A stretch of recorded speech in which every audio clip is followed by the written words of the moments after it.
All right, today we're going to talk about our direct, joint, and inverse variation. So let's get started. So first off is direct variation. So you've actually learned this before. So y varies directly and is directly proportional to x. So basically, as one increases, the other decreases. And you've seen this as a linear equation. Or we'll say that y equals k times x, where k is a constant of proportionality.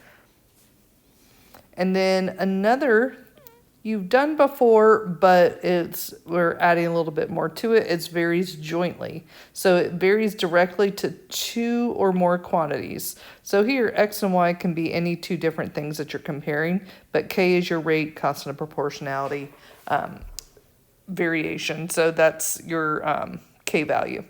All right. So some examples here. Oops, I forgot to do this example. So an example for direct variation would be the longer you study, the higher your grade, hopefully. So if you study a lot, where variation is saying, direct variation is saying your grade should go up. And the reverse is true. If you don't study, your grade probably isn't going to be as high. So that's one example there. All right, now for joint variation, the example here is the number of gallons in the pool varies jointly with the square of the pool's radius and the depth. So that's usually how you can tell if it's joint, is you're comparing two things with the k value. All right, now inverse variation is where y varies inversely with x and y is inversely proportional to x. So basically, as one increases, the other decreases, and then if one decreases, the other increases. So here, if the faster you drive, the shorter the road trip. Oops. All right, so, and then what's important to notice here with this equation is here you have k value is going to be your in the numerator, and it's divided. So whenever you see inversely, we know we're going to divide by whatever is followed from there. And those graphs will look like this, and we're going to learn about those soon. All right, so let's just check out a few of these to see which one it would be. So we're going to circle the type of variation. So the number of oranges in a box varies as the size of each orange. Well, basically, the bigger the oranges, the less room there are for oranges. So that would be inverse variation because one is increasing, the other is decreasing. All right, the distance I run varies as my speed and the amount of time I run. Well, since we're comparing two things, it's going to be a joint variation. And then here it says the amount of my paycheck varies as the number of hours I work. So the more you work, your paycheck should hopefully increase also. So since they're both increasing, that would be direct variation. All right, I want you to try these and use the examples. So now we're going to talk about translating each statement to a formula. So before I said constant of or proportionality, it's also constant of variations for k. So we're going to go ahead, we're going to translate these, and we're going to look at what it's saying. So when you go here to number one, it says V varies jointly as B and H. Well, your keyword here is jointly. So when you come up here, you know this is your formula. And we're just going to write it exactly as it says. It says V varies. Whoops. V varies. Jointly means you're multiplying everything. So remember, you need to put your constant of variation, constant of proportionality is going to be right here. And then that's times B and times H. All right. Now here, this one has two things. P varies directly as the square of V and inversely as R. So let's look back up here. So directly is when you're multiplying, but inversely is where you need to divide. So that's important to note. So to vary directly, that means you're taking your constant of variation, which is k, times the square of v. And as soon as you see inversely, we're drawing that division line, and inversely as r. So p varies directly and then inversely, there you go. All right, now this one is the mass of a cement block varies jointly, so that means we're multiplying, as the length, width, and thickness of the block. And don't forget your K value, which is your constant of variation. All right, and then here for number 4, the volume of gas varies directly, so you're multiplying, as the temperature, so K times T, and inversely, that means you're dividing, as the pressure.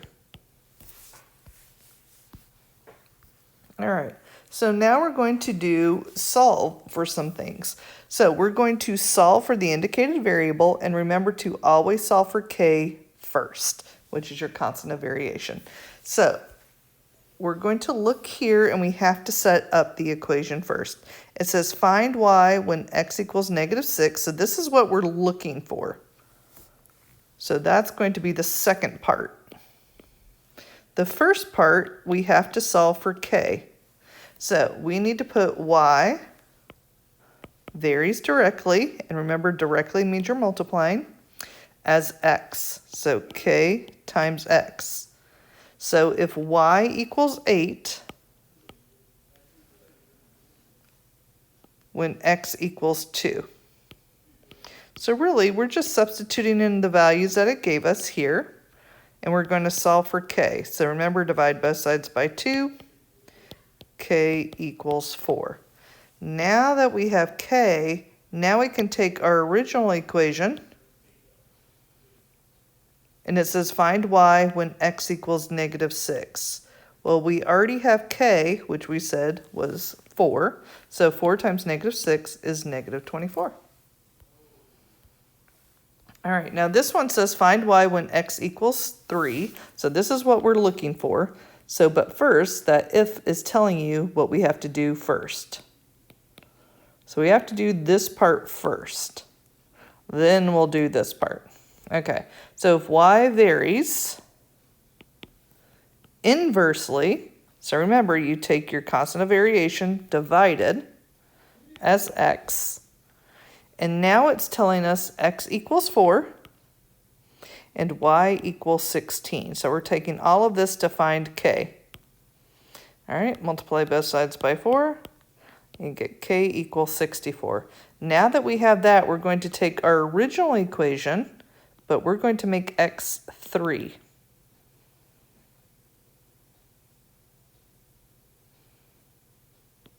Oops. Did I write the wrong thing? I think I wrote here. I did. Okay, I was like, where did that 4 come from? Okay, let me change that real quick. That made no sense. Okay.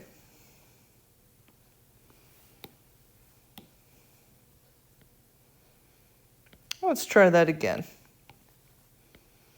Okay, and that's how I caught myself, because I was like, wait, where's the x? So anyway, since x is here, x is 3. And then now, k is going to go here, and that's 64. So 64 over 3, we can't really simplify that without doing a decimal, so we're just going to leave it here. So just be careful that you don't make the mistake I just made, but remember this is your second part, and that's how I knew where to put x right here with 3, and then I knew to put k right there. All right, so what I want you to do is I want you to go through, and I want you to solve these. So just remember to use the equations, find k first, and then once you find k, then you can solve the actual problem. All right, so now we're going to do a little bit, it's the same idea, they're just a little more wordy. So for this, it says the price of a diamond is directly proportional. So remember, directly proportional means you're multiplying to the square of the weight. So you've got your constant of variation times the square of the weight. So now we're going to say if a 1 carat diamond costs $2,000, find the price. So this if is telling us this is what we're going to do first, is we're going to plug in the 1 carat here, because that's the weight, and then the cost is $2,000. So now 1 squared is 1, so we got 1K, so K is 2,000. Now we're going to take this original, and now we're going to plug in the information here. So we're looking for the price if you have 0.7. And then don't forget, K value goes right here, because that's your K. And then plug that in, and it's 0.7 squared, and then times 2,000. So 980 bucks. All right, I want you to try this one. And then I'm going to do this one for you. It says when air is pumped into the tire, the pressure required varies inversely. So we know we're going to divide as the volume of the air. So pressure is inversely by the volume. So if the pressure is 30 per square inch when the volume is 140, so we're saying this is our original. We want to find, so this will be the second part. All right, so let's plug in our information here. We said pressure is 30. We said the volume is 140.